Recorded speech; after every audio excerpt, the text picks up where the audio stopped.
Movie की शुरुआत होती है एक माँ और बेटी से, जिनको एक जगह पर बांध कर रखा गया था। वो दोनों बहुत डरी हुई थी और उसी समय उनके सामने एक आदमी आता है और वो आदमी उस औरत का हस्बैंड कॉनर था। लेडी उससे रिक्वेस्ट करती है कि वो उन दोनों को छोड़ दे और कॉनर को अपनी वाइफ पर शक था, तो उसे लगता था कि उसकी वाइफ का कहीं और अफेयर चल रहा है। वो एक बड़ी सी कैंची उठाकर उसकी वाइफ का गला काट देता है और ये भयानक घटना उसकी बेटे की आंखों के सामने हो रही थी। अब इस घटना को 35 साल बीत जाते हैं और हम यहाँ पर 4 लड़की मेलिसा, लीजा, जीना और तालिया को देखते हैं। मेलिसा की शादी होने वाली थी और वे सभी शादी से पहले एक ट्रिप पर आए हुए थे। रास्ते में सभी एक गैस स्टेशन पर रुकते हैं और अपना ज़रूरी सामान लेने लगते हैं। उसी समय पर वहाँ पर टिम नाम का एक लड़का रुकता है जो काफ़ी ज़्यादा परेशान और गुस्से में था और उसके पास पैसे नहीं थे, तो मेलिसा उसे पेट्रोल भरवाने के लिए कुछ पैसे दे देती है।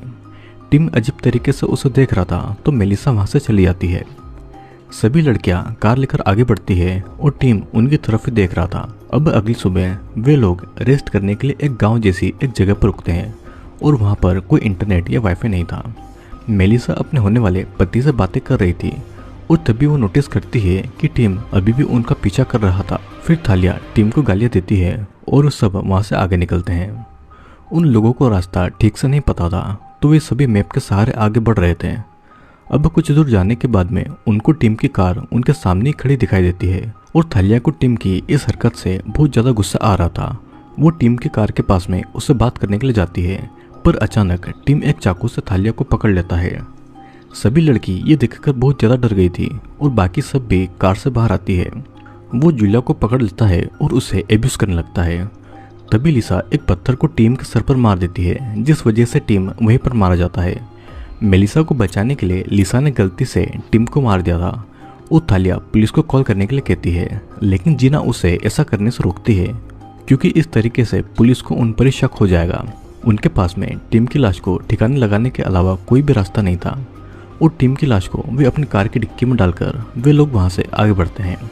एक ही पल में उनके साथ में इतना कुछ हो गया था, ये सोचने के बाद में सभी के चेहरे की हंसी गायब भी हो गई थी और ऊपर से उनकी कार का पेट्रोल भी अब खत्म होने वाला था और उस जगह फ़ोन के सिग्नल भी नहीं मिल रहे थे।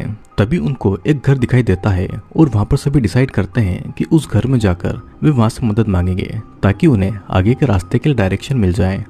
फिर सभी एक दूसरे को संभालते हैं और उस घर की तरफ आगे जाते हैं। उस घर में उनको पर्किंस मिलती है और वे लोग एक फ़ोन और सही रास्ते के बारे में पूछते हैं। पर्किन के पास में कोई फ़ोन नहीं था और रात भी होने वाली थी, तो आज रात के लिए पर्किंस उनको वहीं पर रहने के लिए ऑफ़र करती है। लेकिन वहाँ पर रहने के लिए उनको कुछ रूल्स फॉलो करने थे। उनको वहाँ पर डिनर 6 बजे ही करना होगा और उन्हें 8 बजे लाइट ऑफ करके डायरेक्ट सोना होगा। पर्किंस सभी को एक रूम देती है और 6 बजे सभी डिनर करने लगते हैं। पर्किंस उनसे बहुत अच्छे से बातें कर रही थी और मेलिसा उनसे अपनी शादी के बारे में भी बातें करती है।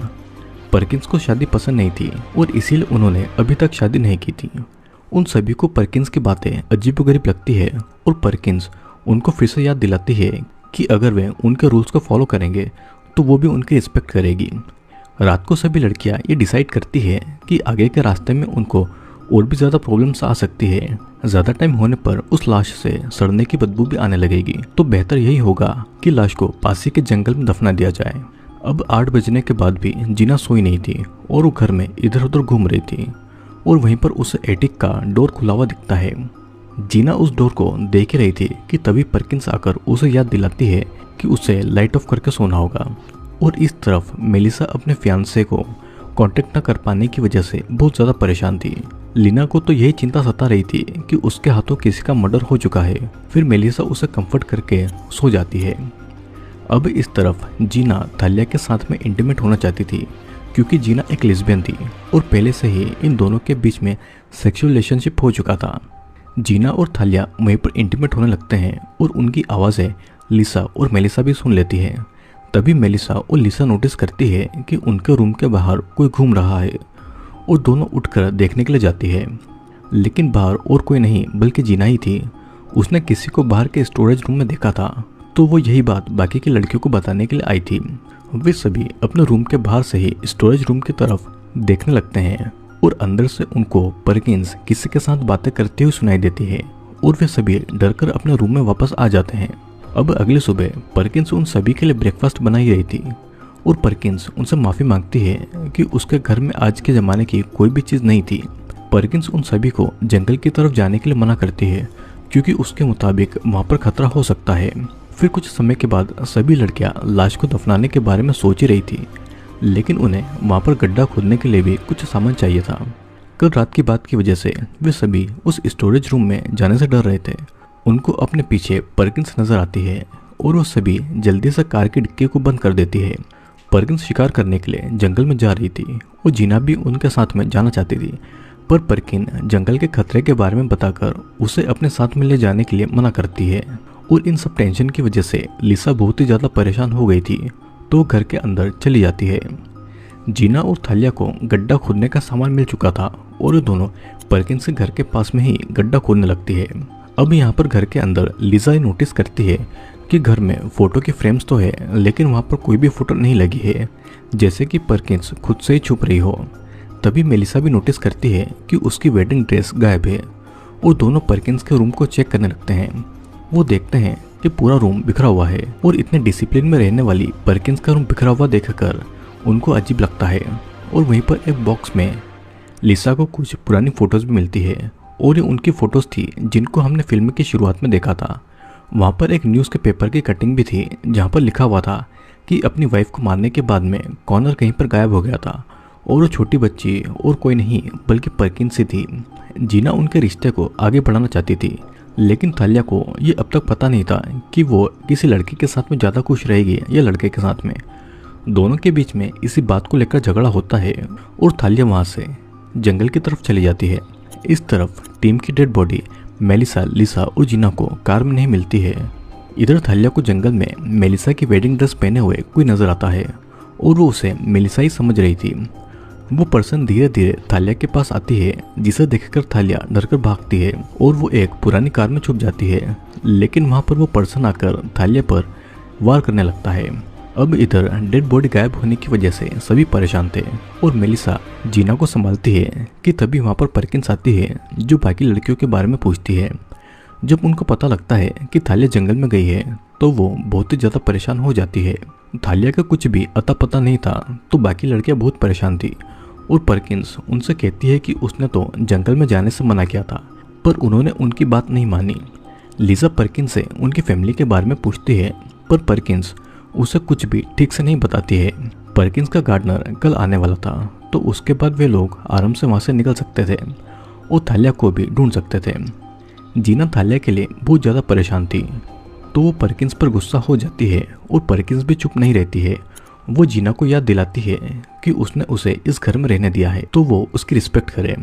रात को हम थालिया को देख पाते हैं जो कि बहुत ही ज़्यादा जख्मी थी और उसे बांध कर रखा गया था। फिर से वही पर्सन हथियार लेकर उसके पास में आती है, जिसे देखकर लिसा डर के मारे चिल्लाती है और मास्क पहने पर्सन अलग अलग हथियार से उसे डराने और टॉर्चर करने लगता है और उसे पेट्रोल पिलाकर उसके होठों को सिल देता है। अब अगली सुबह हमें वही पर्सन जीना के रूम में नजर आती है और जीना उसको थालिया समझकर उसके पीछे जाती है। वो पर्सन लिविंग रूम में खड़ा था और जीना उसके पास जाने लगती है और वो पर्सन जीना को पकड़कर उसी गड्ढे में फेंक देती है जहाँ पर उन्होंने टिम की डेड बॉडी को ठिकाने लगाने के लिए गड्ढा खोदा था। फिर वो पर्सन जीना के पैर पर हथियार से वार करता है और जीना का एक पैर कट चुका था।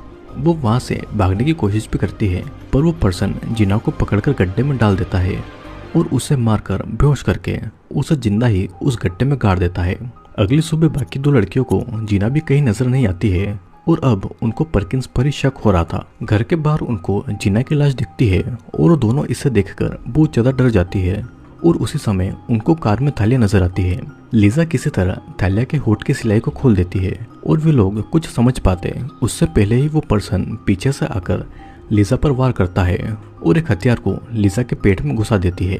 फिर वो मेलिसा को मारने के लिए उसके पीछे लग जाती है और किसी तरह मेलिसा जंगल की तरफ भागती है। भागते भागते वो एक खुले मैदान में आ गई थी और वहाँ पर वो अपना फ़ोन ऑन करती है। वो देखती है कि उसके फ़ोन में उसके फियांसे के 110 मैसेज थे और वो बहुत दुखी था क्योंकि मेलिसा टाइम पर वेडिंग पर नहीं आई थी और उसे लग रहा था कि मेलिसा ने उसे धोखा दिया है। लिजा को बचाने के लिए मेलिसा फिर से परकिंस के घर पर आती है और परकिंस उसे घर के अंदर बुलाती है वो छुपते छुपाते घर के अंदर जाती है। एटिक का डोर खुला हुआ देखकर वो उसके अंदर जाने लगती है।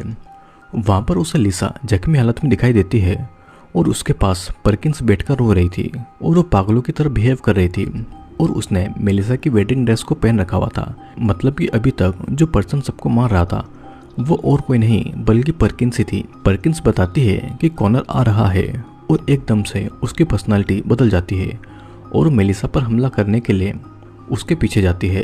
परकिंस मेलिसा को पकड़कर उसका गला दबाने लगती है और मेलिसा किसी तरह वहां से भागती है और एटिक में लिसा की मदद करने के लिए जाती है। मेलिसा लिसा को लेकर घर के बाहर निकलने का रास्ता ढूंढने लगती है। कुछ देर के लिए वो लिसा को एक जगह पर छुपाकर खुद एक हथियार लेकर परकिंस से लड़ने के लिए जाती है। तभी परकिंस पीछे से आकर उसे पकड़ लेती है और इसी हाथापाई में दोनों छत से नीचे गिर जाते हैं।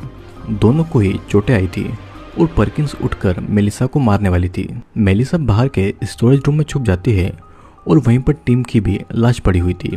अब मेलिसा पीछे के डोर से बाहर निकलती है जहां पर परकिंस लिसा को मारने वाली थी और मेलिसा एक गन से परकिंस को मारने वाली थी, लेकिन उस गन में गोलियां थी ही नहीं। और तभी लिसा परकिंस के हाथ पर काट लेती है और इसी मौके का फायदा उठाकर मेलिसा परकिंस का गला काटकर उसे मार डालती है। अब फिर वो लिजा के साथ में मिलकर जीना और थैला की डेड बॉडी को एक साथ दफना देती है और वो अपनी कार में पेट्रोल भरवाकर उस खूनी वेडिंग ड्रेस के साथ ही वहां से निकल जाती है। और इसी के साथ में ये मूवी ये पर एंड होती है।